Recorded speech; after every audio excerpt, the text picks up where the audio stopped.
Good evening everyone. చాలా మంది చాలా వీడియోస్ పెడుతున్నారు, ట్యాంపరింగ్ చేసినారని, లేకుంటే వివిధ ఇవి జరిగినాయని చెప్పేసి, ఎక్కడో ఓట్ల శాతము పోలింగ్ శాతం పెరిగిందని, ఇలా మల్టిపుల్ రీజన్స్ అందరూ కూడా చెప్తున్నారు. సో డెఫినెట్గా, ఎందుకంటే దీని మీద ప్రత్యేకంగా వచ్చే డౌట్స్ ఎందుకు వస్తాయంటే, ప్రశాంత్ కిషోర్ అనే వ్యక్తి చెప్పడం జరిగింది 15 సీట్ల కంటే ఎక్కువ రావు, జగన్ రెడ్డి ఎంబ్రాస్ అవుతాడని చెప్పేసి. ప్యారలల్గా అశ్విని దత్ అదే విషయాన్ని 160 అని చెప్పడం జరిగింది. కేకే సర్వే అనే సర్వే రిపోర్టు 161 అని చెప్పడం జరిగింది. అచ్చెన్నాయుడు 160 అని చెప్పడం జరిగింది.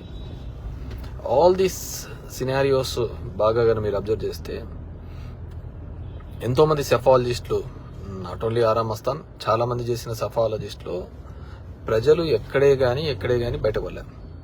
మరి వీళ్ళకి ఏ సర్వే రిపోర్ట్స్లలో ఆ విధంగా బయటపడిందో ఎవరికి తెలియదు అనమాట. సో మరి ఎక్కడ వాళ్లకు ఆ విధంగా బయటపడి 160 వస్తుందని నెంబర్ చెప్పడము, పవన్ కళ్యాణ్ 21కి 21 హిట్ చేయడం, the majorities, if you look in to the majorities చూస్తే అసలు వాళ్ళు కూడా అన్నీ ఎక్స్పెక్ట్ చేసింటారో లేదో ఆ విధంగా మెజారిటీస్ రావడం జరిగింది. If you look in to the చాలా చోట్ల వాళ్ళు కూడా ఎక్స్పెక్ట్ చేయలే ఆ విధంగా వస్తుందని. అండ్ ఒకవేళ ప్రజల్లో అంత వ్యతిరేకత ఉన్నా, ఆ విధమైన భావజాలంతో ఉంటా కానీ అది మిగతా సెఫాలజిస్టులు చేసినప్పుడు కానీ దీనిలోనూ బయటపడేవాళ్ళు. సో ఎలక్షన్ల తర్వాత కూడా ఏ పార్టీకి వాళ్ళు మాకు పడిందని ఊహలతోనే ఉన్నారు కానీ వ్యతిరేకమైన ఓట్ అని చెప్పేసి. ఈ విధమైన, ఎందుకంటే there are 70 to 80 constituencies which is strong hold for YCP. అలాంటి దానిలలో కూడా మెజార్టీస్ తగ్గే కార్యక్రమం కూడా చేయడం జరిగింది. సో కొంతమంది సుప్రీంకోర్టు డెసిషన్ ప్రకారము ఈవీఎంస్ చెక్ చేయొచ్చు కదా అనే దాని మీద కూడా, సరే ఈవీఎం టెస్ట్ చేస్తాము, ఒక ఈవీఎంని చెక్ చేయడానికి 5% ఆఫ్ ఈవీఎంస్ చెక్ చేయొచ్చు అని ఉంది. ఒక ఈవీఎం టెస్ట్ చేయాలంటే 47,000 కట్టి కలెక్టర్కి ఇవ్వాలి, కలెక్టర్ చేయాలి. కానీ ఆ ఈవీఎంలు చెక్ చేసేవారికి వచ్చేవాడు ఎవరు? కంపెనీ రిప్రజెంటేటివే కదా. మరి కంపెనీ రిప్రజెంటేటివ్ వచ్చి అది సరిగ్గా లేదని ఎలా చెప్పగలుగుతాడు? బాగుందనే చెప్తాడు. అండ్ టెక్నికల్గా మనం క్వాలిఫై కాదు, మనం క్వాలిఫై కాదు. అది అతను చెప్పినది కరెక్టా తప్ప అని ఇది చేసేది. ఇప్పుడు ఒక బండి ఉంది, మెకానిక్ చూపిస్తాము, అతను వచ్చి ఇది చెప్తాడు. సో అది కరెక్టో తప్ప ఇంకో మెకానిక్ చూపిస్తే వాడు చెప్తాడు. వెరాజ్ ఈవీఎంస్ కి సంబంధించి టెక్నికల్ గా వాళ్ళ మనిషి వచ్చి చెప్తాడు కాబట్టి లేదు అంత బాగుంది అంటాడు. మనం ఏం చేసేకైతుంది? సో సెలెక్టెడ్ ప్లేసెస్ గా ట్యాంపరింగ్ కానీ లేకుంటే మ్యానిపులేషన్స్ జరిగిందనేది ప్రతి ఒక్కరూ కూడా బిలీవ్ చేస్తున్నారు. ఈరోజు ఆంధ్రప్రదేశ్ రాష్ట్రంలో చెప్తున్నారు. ఇప్పుడు జగన్మోహన్ రెడ్డి ఉన్నారు, ఆయన చెప్తున్నాడు నేను ఇంత మంచి చేశాను. ఇది ఒకవేళ కన్నా ఆ మంచే ఆ విధంగా చెడు అయింది, లేకుంటే ఇంకో విధంగా వెళ్ళారు అంటే చంద్రబాబు చెప్పిన స్కీమ్స్ ఇంకోటి వల్ల వెళ్ళారు అంటే ఇట్స్ బిగ్ అగైన్ పెద్దది. ఇప్పుడు అసలు ముక్కు మోహం తెలియని వాళ్ళు, కొత్త వాళ్ళు కూడా వచ్చి ఆడ ఇది చేయడం అంటే ఇంకేముంటుంది? దేర్ ఇస్ నో రీజన్ కదా. క్యాండిడేట్ సెలెక్షన్ అనేది ఉండడం, క్యాండిడేట్ల కోసం మంచి క్యాండిడేట్లు చెడు క్యాండిడేట్లు అని చూడడం కూడా అనవసరం కదా. ఎవడైనా గెలిచిపోతారు అనుకుంటే దానికి ఏముంటుంది చెప్పండి. ఇప్పుడు చాలా మంది అంటారు ధర్మవరంలో ఇదేనే, డెఫినెట్గా చాలా మంది నాకు సపోర్ట్గా కూడా నిలబడి, నాకు కూడా చాలా అనుమానాలు, డౌట్స్ కూడా ఉన్నాయి. ఎందుకు చెప్తున్నానంటే, నిరంతరము నేను పబ్లిక్లో నేను ఉంటాను, మా వైఫ్ తిరుగుతూ ఉంటుంది, నేను ఎక్కడైనా ఎవరికే కష్టం వచ్చినా ఆమె సహాయం చేస్తూ ఉంటుంది, వెళ్తూ ఉంటుంది, ఒక్కో ఇంట్లో 10-15 నిమిషాలు కూర్చొని మాట్లాడుతూ ఉంటుంది. మా బ్రదర్ వెళ్తూ ఉంటాడు. ఆల్మోస్ట్ 5 yearsగా మీ ముగ్గురము ఎక్కడో ఒక చోట తిరుగుతూనే ఉంటాం, ఏదో ఇంటికి వెళ్తూ ఉంటాం, ఉంటాము, ఇది చేస్తుంటాం. అలా ఇది చేసినాక కూడా ఇది కాలేదు అంటే, సో దెర్ ఈజ్ సంథింగ్, ఎక్కడో ఒక మనకు తెలియని ఒక మిస్ అవుతున్నాడు. ఒకవేళ అది మ్యానిపులేషనే కాదు అనుకుంటే నా గెస్ అయితే ఖచ్చితంగా 20-30 వేల ఓట్లు ఖచ్చితంగా జరిగిన కార్యక్రమమే జరిగింది ప్రతి చోట కూడా. That's make sure of that. And అదేవిధంగా కొంతమంది 90,000 ఇది ఆ మధ్యలో జరిగినది ఇవన్నీ కూడా వీటన్నిటినీ కూడా కన్సిడర్ తీసుకుంటే మాత్రం ఖచ్చితంగా ఏదో జరిగిందని. ఇంకా లేదు జగన్మోహన్ రెడ్డిని లేకుంటే అభ్యర్థుల్ని కూడా ప్రజలే తిరస్కరించినారు అనుకుంటే దానికి ఇంకెవరు చేసేయట్లేదు. ఎందుకంటే చంద్రబాబు మంచి మద్యం ఇస్తానన్నాడు, ఆ మద్యం మీకు క్వాలిటీ మద్యం ఇస్తానన్నాడు, మంచి ధరకి ఇస్తానన్నాడు. జగన్మోహన్ రెడ్డి మంచి విద్య అందిస్తానన్నాడు, మంచి వైద్యం అందిస్తానన్నాడు.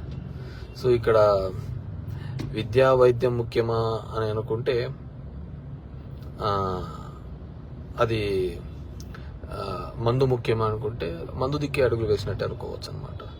ఎవరో పెడుతున్నారు పాపం, మా 150 వచ్చింది కదా, మరి అప్పుడు డౌట్ రాలేదా అని.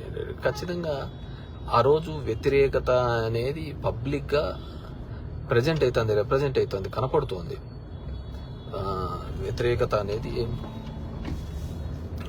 బాగా కనపడుతుంది అందరికి విజిబిలిటీగా కూడా. సో జగన్మోహన్ రెడ్డి గారు అప్పుడు చెప్పిన ప్రతి సెఫాలజిస్ట్ కూడా ఎక్సెప్ట్ ABN TV5 తప్ప ప్రతి ఒక్కరూ కూడా 135+ వస్తుందనే చెప్పినారు. ఇప్పుడులా కాదు, ఇప్పుడు చెప్పినది ఓన్లీ 3, కానీ 160 ఫిగర్ని డైరెక్ట్గా ఎలా మ్యాచ్ చేసి చెప్తున్నారు అనేది ఇట్స్ బిగ్ క్వశ్చన్ అనమాట. What ever maybe. అండ్ అందరికీ కూడా విన్నమించుకునేది ఏంటంటే నన్ను కలవడానికి కానీ దీనికి కానీ దయచేసి రావద్దండి. Because I'm very much upset with the way results అంటారు. అంతా చేసిన తర్వాత సరే ఎవడు పని చేయనోడికి అయితే ఏదో వచ్చిన 2 నెలలు మనకు వేయలేదు ఓటు అనుకుంటే ఒక రకం, కానీ బ్లడ్ అండ్ స్వెట్ అంతా పెట్టిన తర్వాత కూడా ఎన్నో ఇది చేసిన తర్వాత కూడా నాకు నిజంగా ఫెల్ట్ వెరీ అప్సెట్. సో నన్ను కలవడానికి కూడా దయచేసి నేను I want to come back, నేను దాని నుంచి బయటకు రావడానికి కూడా నాకు టైం పడుతుంది. నన్ను కలవడానికి కూడా దయచేసి కొన్ని రోజులు ఎవరు రావద్దండి. ఎందుకంటే ఎవరు కష్టపడలేదని నేను చెప్పటం లేదు, కార్యకర్తలు అందరూ కూడా బాగా కష్టపడినారు, చేసినారు. బట్ నేను అనుకున్నంత రిజల్ట్స్ రానప్పుడు డెఫినెట్గా నన్ను చాలా సెట్ బ్యాక్ చేసింది, వెనకడుగు వేయాల్సి వచ్చింది. కాబట్టి దయచేసి నన్ను కలవడానికి కానీ దీనికి కానీ కొన్ని రోజులు నన్ను let me live my own. ఇది ఎందుకంటే I spent my personal life, నా వ్యక్తిగత జీవితం అంతా చేశాను. మా వైఫ్, నా ఫ్యామిలీ లైఫ్తో కూడా నేను స్పెండ్ చేయడం జరిగింది. ఇంతకుముందు నేను చెప్పిన విధంగానే ఇప్పుడు రాత్రి 2 గంటలకు వస్తానే పొద్దున్నే 7 గంటలకు పోయేవాళ్ళు అనుకోండి. ఏదో కదొక చేయాలా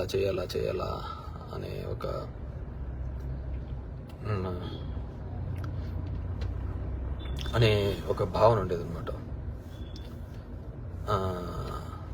సో అలా చేశాను కాబట్టి రియల్లీ అప్సెట్. అంటే నేను కాదు, మా కుటుంబం అంతా చేసింది. పాపం I feel very sad about my wife.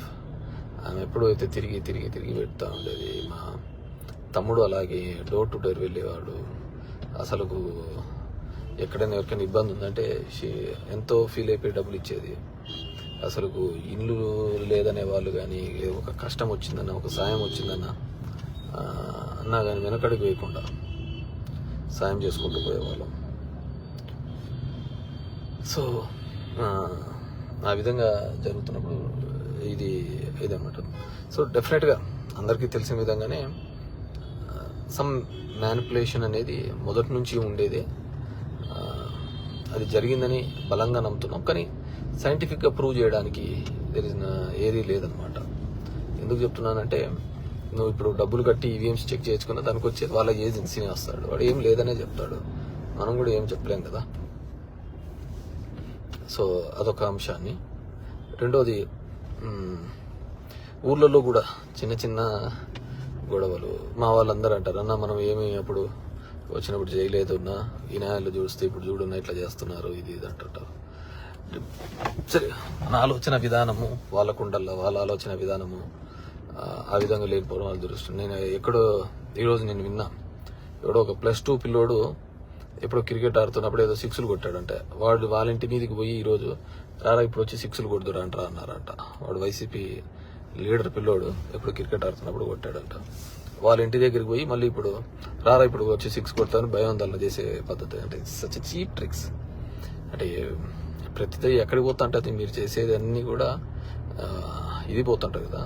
So ఈ 5 yearsగా ఎక్కడే కానీ ఒక క్రైమ్ కానీ ఒక ఇది కానీ జరగకుండా మనము అందరికీ తోడుగా ఉండాలా, హెల్ప్గా ఉండాలనే ఒక ఆలోచనతో చేయడం జరిగింది.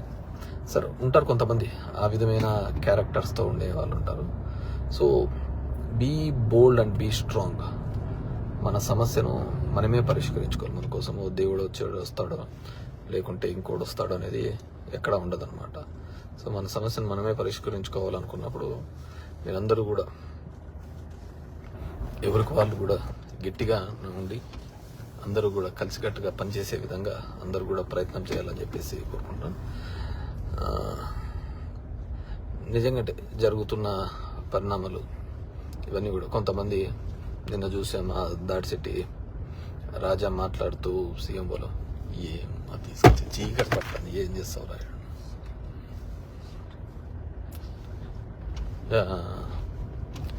మాట్లాడుతూ చెప్పాడు.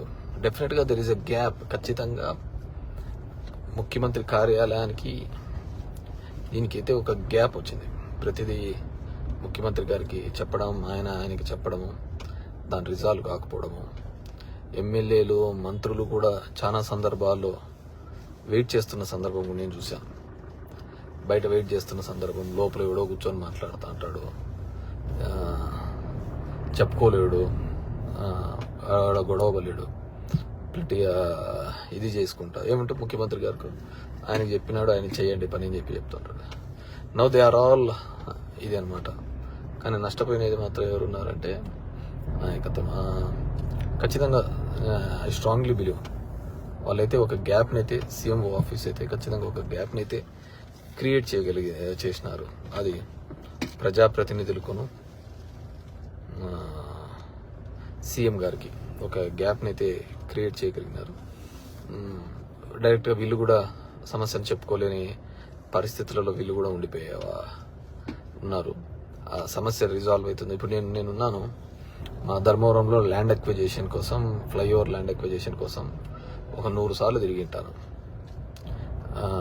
జస్ట్ ఆ డబ్బులు అయిపోతుంది అని చెప్పేసి. ఒక బీటీ రోడ్డు కోసము, గుంతలు పడిన రోడ్డు కోసం అయితే ఒక 40 సార్లు ఫైనాన్స్ సెక్రటరీ దగ్గరికి, రావత్తు వాళ్ళ దగ్గరికి అయితే ఇట్ రియల్లీ లైక్ ఫైల్ నెంబర్లు వాళ్ళకి పెట్టడము, వాళ్ళు పర్సూ చేయడం. నా ఇంటికి వచ్చేదే జనాలకు సంబంధించినది ఫ్లైఓవర్స్ గవర్నమెంట్ ఆఫ్ ఇండియా నుంచి శాంక్షన్ ఇచ్చినాక ల్యాండ్ ఎక్విజిషన్కి వెళ్ళినా కానీ ఎంటబడి పెడతా అంటే ఏదో వాళ్ళకు ఇది పడతానట్టు పోతా ఉంటుంది. హోప్స్ ఇప్పుడు డెఫినెట్గా అయితే వాళ్ళు ఒక ముఖ్యమంత్రికిను ఎమ్మెల్యేలకు ఒక గ్యాప్ని అయితే క్రియేట్ చేసింది. దానివల్ల ఓడిపోయినాము గెలిచినామని చెప్పడం లేదు, కానీ రిలేషన్ అయితే చెడగొట్టగలిగినారు వాళ్ళైతే సీఎంలు. వాళ్ళకి ఏముంటుంది చెప్పు పొలిటికల్గా దీనికి సంబంధించి. సో నేను నిన్న రాజా చెప్పిన దాన్ని ఖచ్చితంగా ఏకీభవిస్తా. సో నేనంత కఠినంగాను ఇది చెప్పలేను, కానీ చాలా సందర్భాల్లోనూ కూడా నేను మాట్లాడినాను. నేను అందుకే దాని దగ్గర పోవడం కూడా తగ్గించినాను. నేను చెప్తున్నాను, ఒక ఫ్లైఓవర్ది గవర్నమెంట్ ఆఫ్ నుంచి శాంక్షన్ అయిన 1 year, it took 1 year for them to give land acquisition amount. అంతా కలిసిన 15 కోట్లు 20 కోట్లు ఉండదు. దాన్ని ఇవ్వడానికి కూడా అంత టైం తీసుకొని చేసే కార్యక్రమం చేయడం జరిగిందనమాట. సో అలా చాలా సందర్భాల్లోనూ కూడా చాలా ఈరోజు వాటిని అనుకొని కూడా ఇది ఇబ్బంది ఏం లేదు, కానీ అండ్ మేనిఫెస్టో దానికి సంబంధించి కూడా చాలా ఎక్స్పెక్టేషన్స్ పెట్టుకున్నారు మన వాళ్ళు. ఆ మేనిఫెస్టోను రీచ్ కూడా దాని చెప్తాడు, రుణమాఫీ చెప్తాడు, ఇంకోటి చెప్తాడు. సేమ్ ప్లెయిన్గా నేను ఏదైతే చెప్పగలుగుతానో చేయగలుగుతానో అది మాత్రం చెప్తాను అంటే హానెస్టీ ఇక్కడ